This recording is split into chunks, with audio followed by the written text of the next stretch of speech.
Fala galera, hoje dia 21/10 de 2024, 21 de outubro de 2024, recebi por volta do meio-dia ali as questões de matemática e agora eu cheguei em casa agora há pouco e consegui pegar um tempinho para a gente verificar aí então as questões da UFPR, né, que foi ontem no dia 20 de outubro. Para isso, então, vamos dar uma olhadinha. Eu vou abrir as questões aqui para a gente poder dar uma lida, né? Então, a primeira questão, a gente já tem as respostas. A ideia do meu vídeo é mostrar a resolução para que você possa acompanhar, às vezes tirar a sua dúvida, tá certo? Muito mais do que saber a resposta é saber resolver a questão. Então, no exercício 1, a gente tem ali: assinale a alternativa que corresponde ao maior número inteiro x que satisfaz a desigualdade 2x menos 10 menor ou igual menos 3x mais 8. Então vamos dar uma olhadinha. Essa questão bem facinha, inequação do primeiro grau, né? A gente tem a inequação já pronta aqui, eu vou marcar em amarelo. Então eu vou até reescrever ela aqui, ó. 2x menos 10 menor ou igual a menos 3x mais 8. Galera, de forma algébrica, fazendo continha, vai jogar tudo que tem x para um lado, que não tem para o outro. Uma coisa que eu recomendo para os meus alunos bastante, né, é jogar aquilo que tem x para o lado que ele vai ficar positivo. Então repare que aqui eu tenho um menos 3x. Se eu passasse o 2x para a direita, ele ia ficar negativo. Não é o ideal para nós numa inequação, né? Temos uns detalhezinhos da inequação ali na questão do sinal. Então, passa para o lado esquerdo, vai ficar lá 2x mais 3x, que estava negativo, vai ficar positivo, menor ou igual. Só lembrando que dentro da matemática esse negócio de passa somando, passa subtraindo, não é bem assim, né? Mas isso aí é história para um outro momento. O 8 positivo que já tinha do lado direito, esse menos 10 que tem ali, vamos colocar do outro lado aqui, mais 10. 2x mais 3x temos 5x, menor ou igual a 18. O 5 que está multiplicando, novamente dentro da matemática a gente usa esse atalho, né?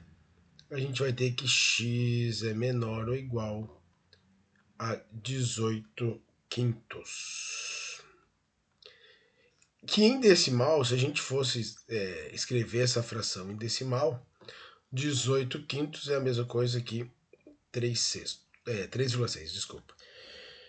Como ele pede para nós o maior número inteiro que satisfaça essa igualdade, eu preciso saber o maior número inteiro menor que 3,6. Até porque 3,6 não é um número inteiro, né? Então, a solução aqui, o maior número inteiro para o x que a gente teria seria o 3, porque ele não consegue chegar no 4, né? Visto a sua condição ali dentro da inequação, tá certo? Se a gente for agora para o exercício 2, peço desculpa pela minha voz, um pouco rouco. Em um campeonato de futebol, cada vitória vale 3 pontos, o empate vale apenas 1 ponto e a derrota nenhum ponto. Um time perdeu apenas 2 dos 34 jogos que disputou e somou 78 pontos. Quantos empates ele obteve na competição? Galera, acaba sendo uma questão básica ali de sistema, correto? Se a gente for fazer o sistema, eu posso chamar x vitórias, ele teve x vitórias e y empates. Obviamente, professor, eu queria chamar de v de vitórias e e de empates. De boa, a letra que você vai usar, ela não define a questão, né? O que nós sabemos, como a gente sabe que ele perdeu apenas 2, se ele perdeu apenas 2, o restante dos jogos ou é vitória ou é empate. Então a gente pode dizer assim, ó, que se eu somar a quantidade de vitórias mais a quantidade de empates, isso vai gerar para nós, dos 34 jogos que ele fez, 2 ele perdeu, sobraram 32 jogos que são ou vitória ou empate. Quando eu sei que ele teve, né, X vitórias, ele quer dizer que para cada vitória ele ganhou 3 pontos, é o que está no enunciado ali. Então eu vou multiplicar 3 vezes x. Ixi, agora até mudei o tipo do x aqui. 3 vezes x mais. Ele ganha 1 ponto pelo empate. Então eu poderia escrever aqui 1 vezes y. Isso é igual à pontuação que ele obteve. Se você olhar lá no enunciado, ele obteve 78 pontos. Então isso aqui é igual a 78. Chegou aqui, sisteminha. Obviamente, se ele quer saber o número de empates nessa questão, você já poderia manipular para calcular direto o valor do y. Mas eu vou fazer de um jeito mais ligeiro. Eu vou pegar e vou fazer o de baixo menos o de cima. 3x menos x, um total aí, de 2x. Y menos y vai cortar. 78 menos 32 dá um total de 46. 68 menos 32, 46. O 2 está multiplicando, passa para o outro lado dividindo.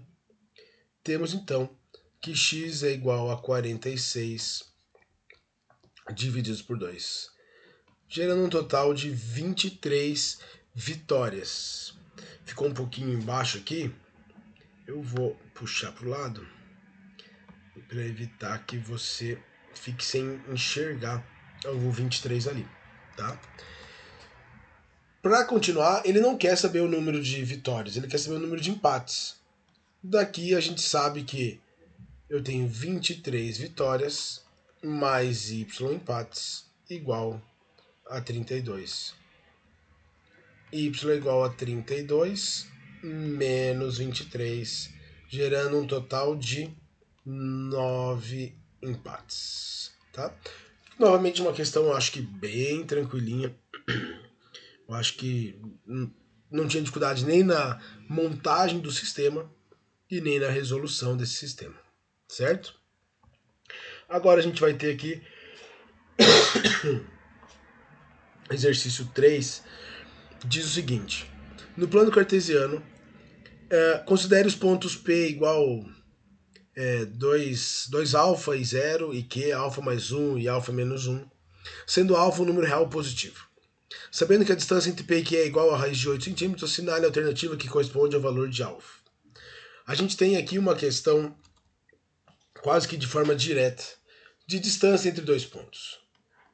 Se eu quero fazer a distância entre o P e o Q, eu vou pôr aqui a fórmula, que vai ser raiz quadrada de x do P menos x do Q eleva ao quadrado mais y do P menos y do Q. Lembrando que, professor, eu errei o P e o Q de lugar. Não tem problema nenhum, visto que se eu pegar dois números ali e subtrair, a mudança da posição entre eles só vai alterar o sinal que vai acabar ficando. Então, se eu tiver ali xp menos xq ou xq menos xp, em módulo é o mesmo número, o que para nós é o que interessa, visto que a gente vai elevar ao quadrado. E elevando ao quadrado, independente se ele vai ficar positivo ou negativo, ao quadrado ele vai ficar positivo, né? Vai ter lá o mesmo valor. Vamos continuar na questão aqui, agora substituindo, né?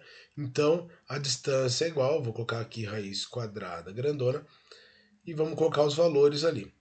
X do P, 2 alfa, menos o x do Q, que é alfa mais 1. Como eu vou subtrair esse sinal negativo? Vai vir para todo o x do Q, não sei se fica bem claro isso. O x do Q é o alfa mais 1. Eu vou pôr assim, ó, menos alfa, menos 1.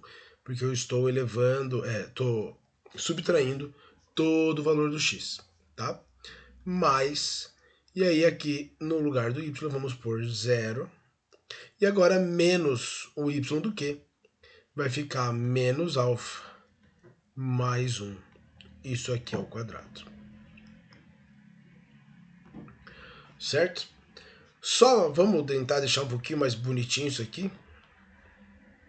Raiz quadrada de 2 alfa menos alfa menos 1 ao quadrado, mais... Aqui eu tenho menos alfa mais 1, só para deixar um pouquinho mais bonito, eu vou escrever 1 menos alfa ao quadrado. Quando eu digo que eu quero deixar um pouquinho mais bonito, é só para deixar o sinal negativo no meio, visto que agora fica um produto notável que nós já conhecemos, é algo que sabemos trabalhar muito bem, né? A gente já fez isso desde lá do 8º ano do ensino fundamental 2. Temos então raiz quadrada de... Agora a gente vai desenvolver isso aqui. Isso aqui é o quadrado da diferença. Quadrado do primeiro, ou seja, alfa ao quadrado, menos 2 vezes alfa vezes 1, que vai dar 2 alfa, mais o quadrado do segundo, que vai dar 1. Isso aqui é o quadrado da diferença e volta. Quadrado do primeiro, que é 1 ao quadrado, que vai ser 1, menos 2 vezes o primeiro vezes o segundo, 2 vezes 1 vezes alfa vai dar 2 alfa, mais o quadrado do segundo, ou seja, alfa ao quadrado.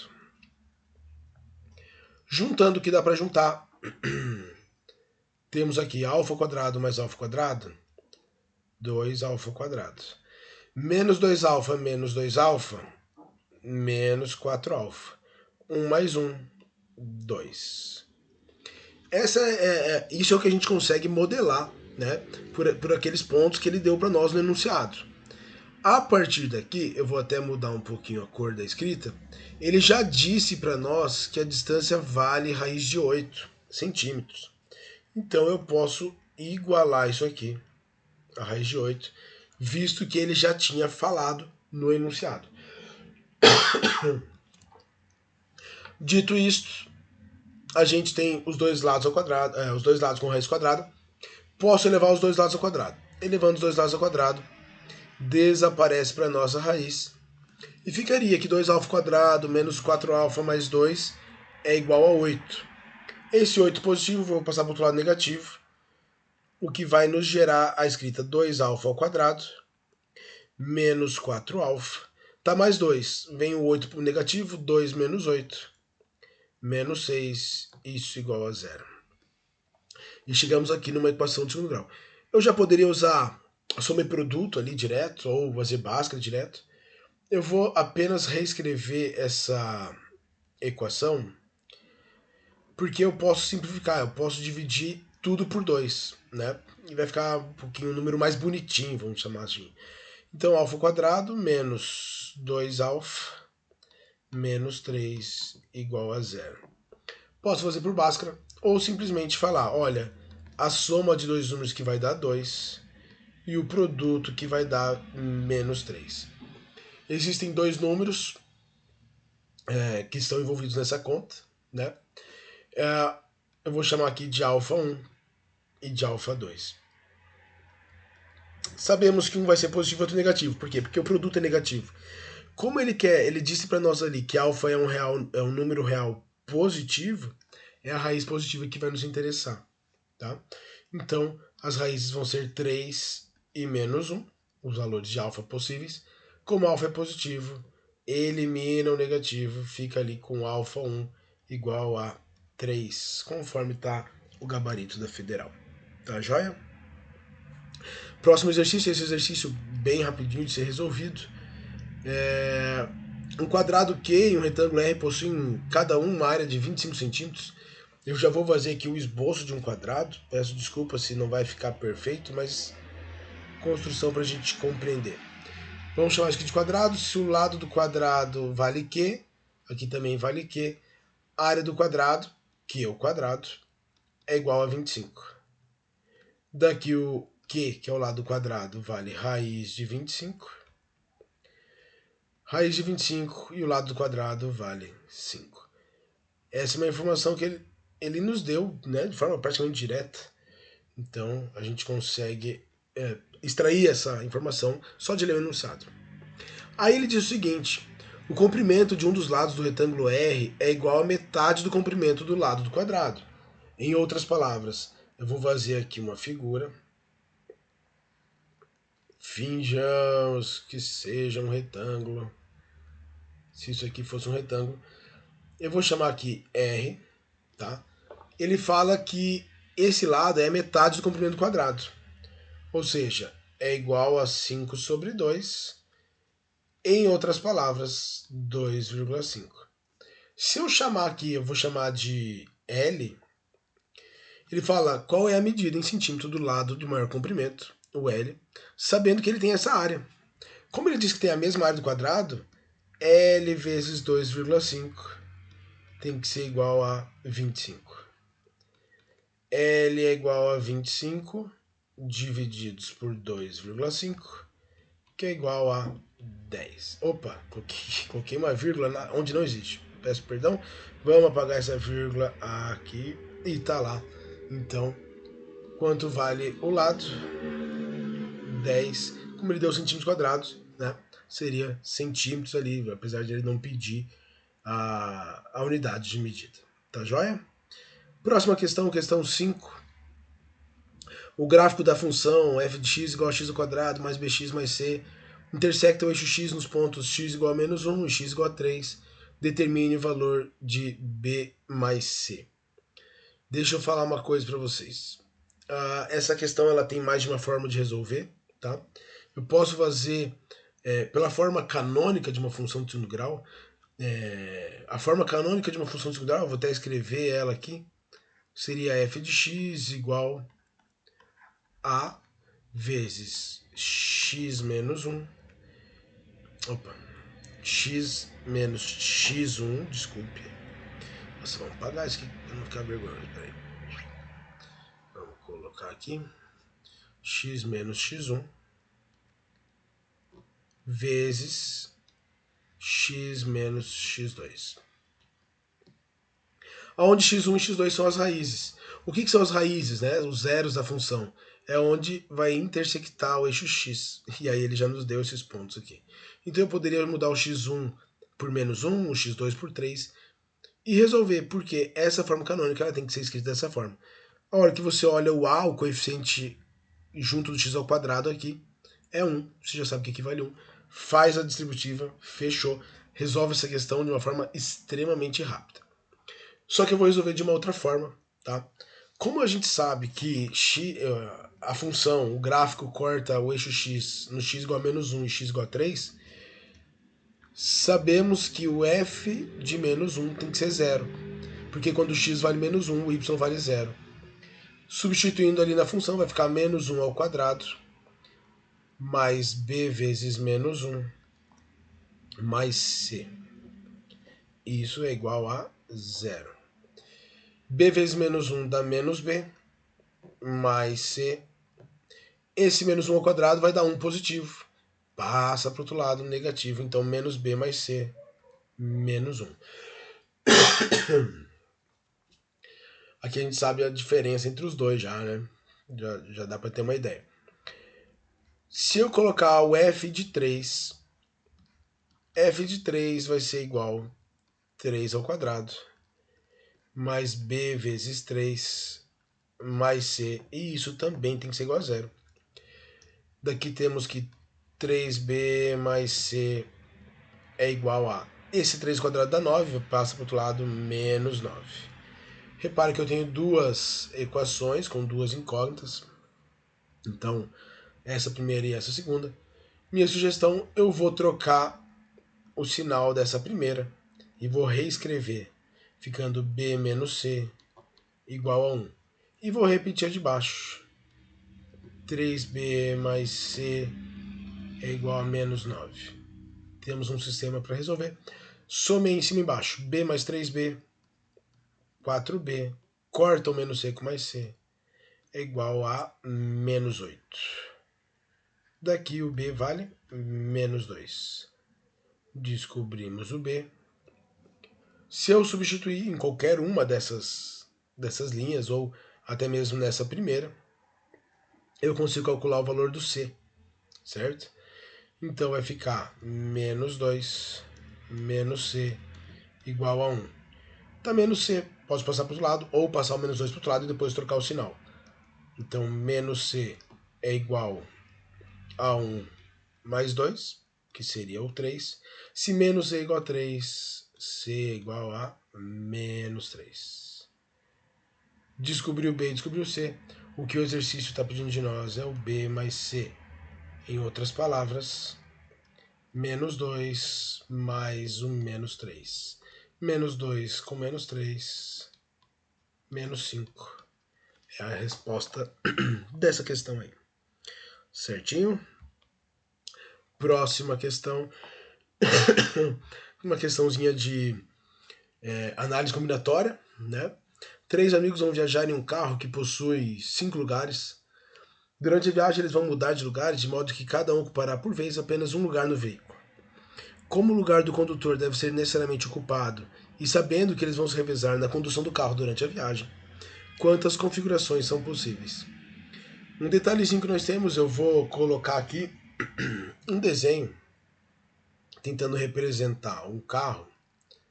Finge que temos aqui um carro, onde eu tenho 2 lugares à frente e vou pôr 3 lugares aqui atrás.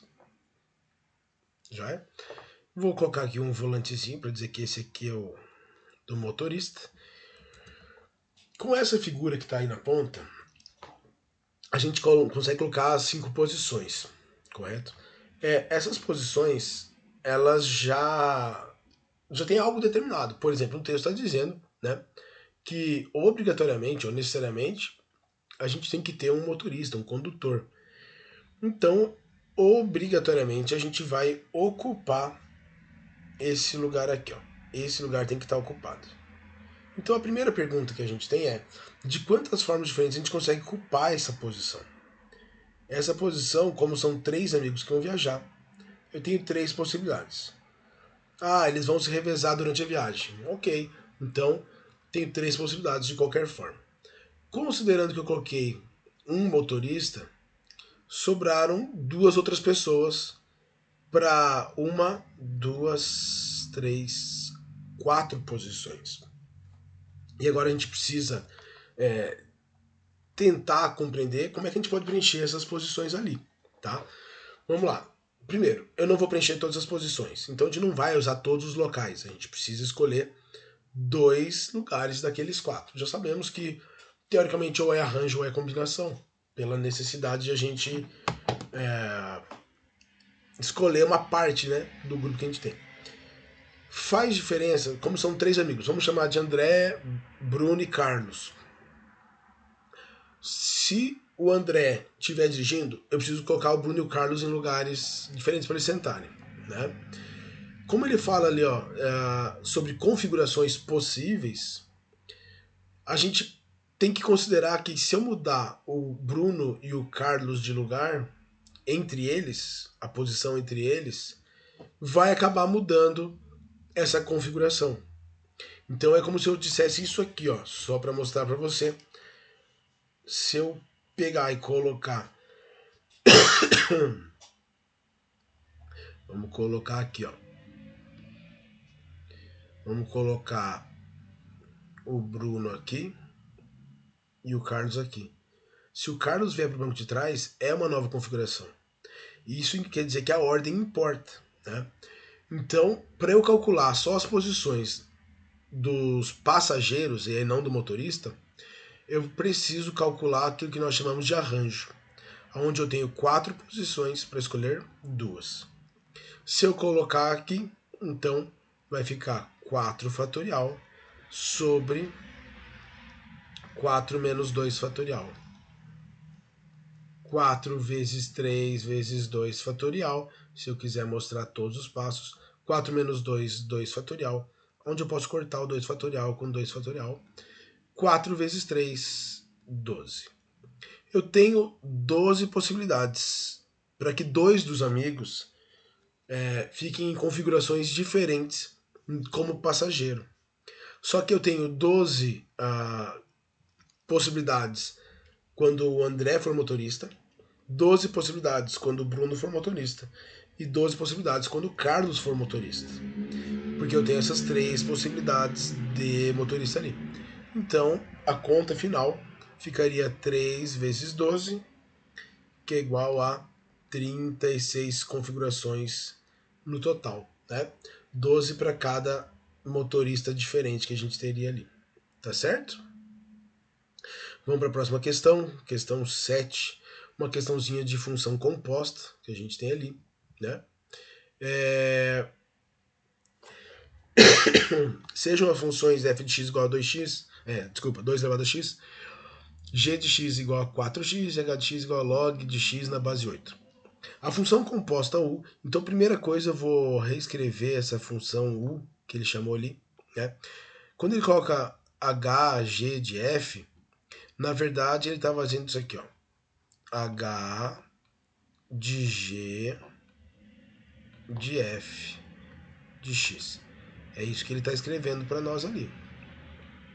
Tá? Então a gente pode fazer bem passo a passo para a gente não errar. Né? Não é uma obrigação, mas a gente consegue fazer isso aí. Por exemplo, eu posso calcular o que é o g de f de x. O que é o g de f de x? É eu pegar a função g e colocar no lugar do x o f de x. Então ficaria 4 vezes f de x, que ficaria 4 vezes 2 elevado a x. Já é? Se a gente for fazer agora o h do g do f de x, a gente vai ter uma outra leitura.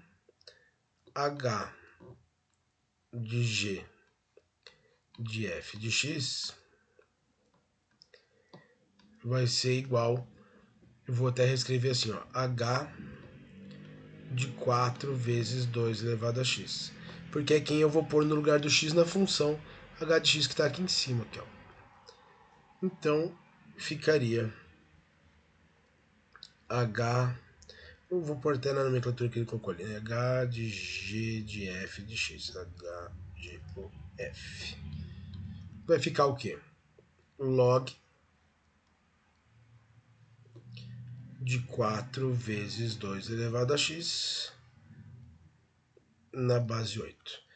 Pronto. Na verdade, ele está dizendo que essa função composta, que é a que a gente obteve aqui, ela é uma função afim. E realmente ela é. Isso aí a gente vai conseguir manipular para descobrir qual é essa função afim.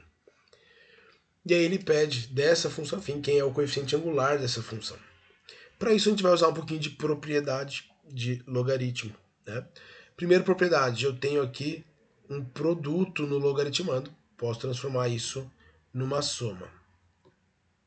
Log de 4 na base 8 mais log de 2 elevado a x na base 8. Tem mais de uma forma de resolver? Tem. Eu vou fazer o jeito que eu considero mais, vamos dizer assim, legal, né, de resolver. Eu vou fazer a mudança de base tudo na base 2. Por quê? Porque 4, 8 e 2 é o melhor que tem, é a base 2.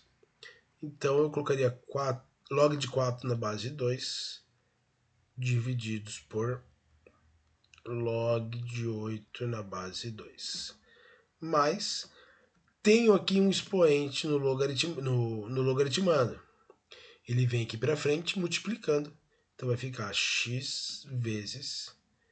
E aqui novamente, mudança de base, log de 2 na base 2. Log de 8 na base 2. Galera, não era a única solução possível. Daria para fazer isso de outras formas, tá? Mas é a forma que eu achei mais legal. Então log de 4 na base 2 vai dar 2. Log de 8 na base 2 vai dar 3. Mais x vezes log de 2 na base 2, que vai dar 1. Log de 8 na base 2, que vai dar 3. Como ele está pedindo para nós o coeficiente angular é quem está junto, né, do x. Opa, deixa eu aumentar isso aqui. Então a gente vai marcar quem está junto do x, que é esse valorzinho aqui, ó. 1/3, que é a opção que a gente tem ali na alternativa A, né? 1/3. Vou até marcar aqui assim, ó. 1/3. Já é? Uma questãozinha que eu acho que era bem facinho, apesar de envolver a ideia de função composta e outras funções diferentes, né?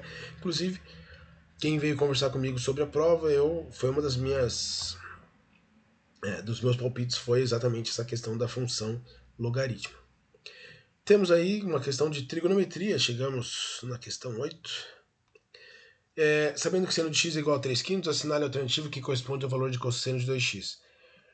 O fato dele dar para nós o seno de x igual a 3 quintos nos permite calcular o cosseno de x. Alguém me perguntou assim, professor,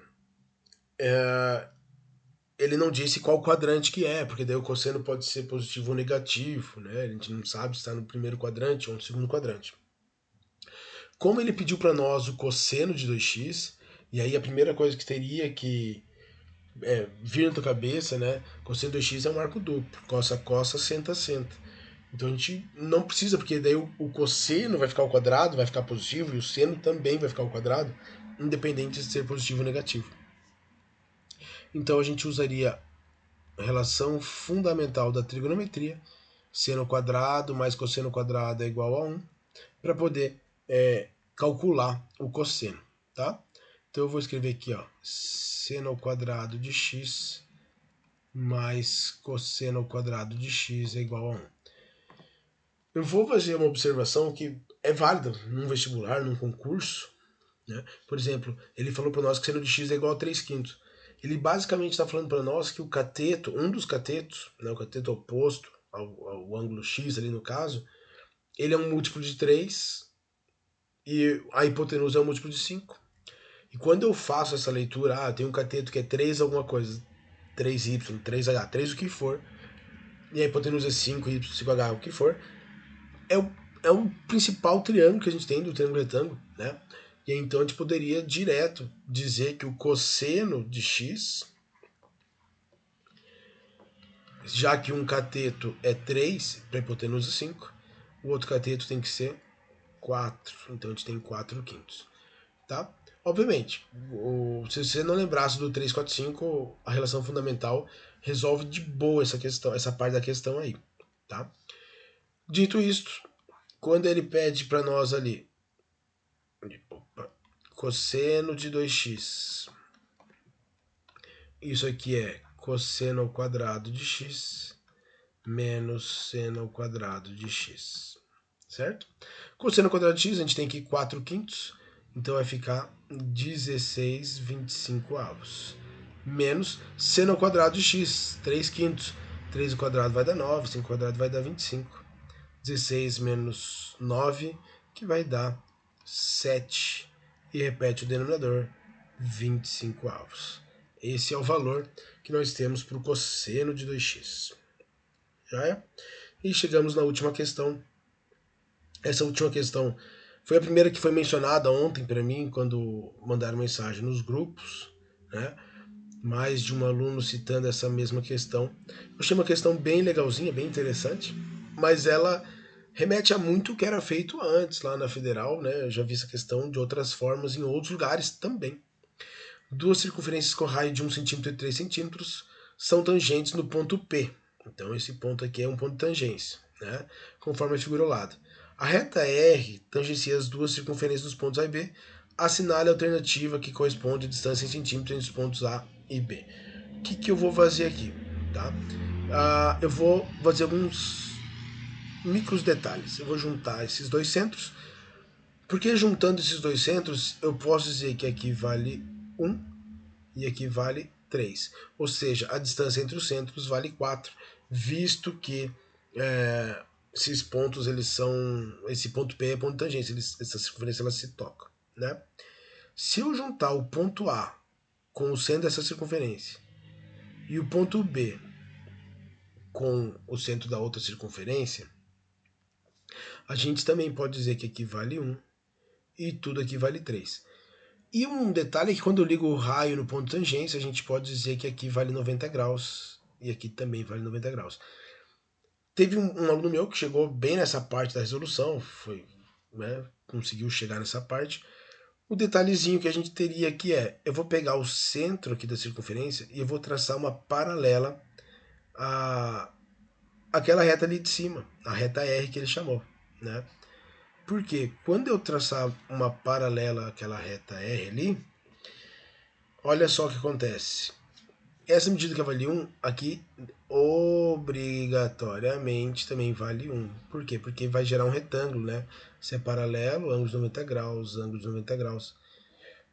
E dito isso, se aqui vale 1, a gente sabe quanto vale essa medida aqui. Porque tudo valia 3, ali vale 1, então aqui vale 2. O que a gente vai fazer com isso? Olha o triângulozinho que apareceu. Né? Então era uma questão, vamos dizer, quase pronta de teorema de Pitágoras, onde a nossa hipotenusa vale 4, então eu posso escrever assim, 4 ao quadrado é igual um outro cateto ali, que é 2 ao quadrado, que a gente já conhece, mais, e aí agora eu preciso dessa distância que ele me pediu, né? Como é que eu sei que vai ser a mesma distância? Essa distância aqui, como eu formei um retângulo, ela é exatamente igual à distância que ele pediu aqui embaixo, que era a distância entre os pontos A e B. Então, vou pôr aqui d ao quadrado. 4 ao quadrado dá 16, 2 ao quadrado, que vai dar 4, mais d ao quadrado.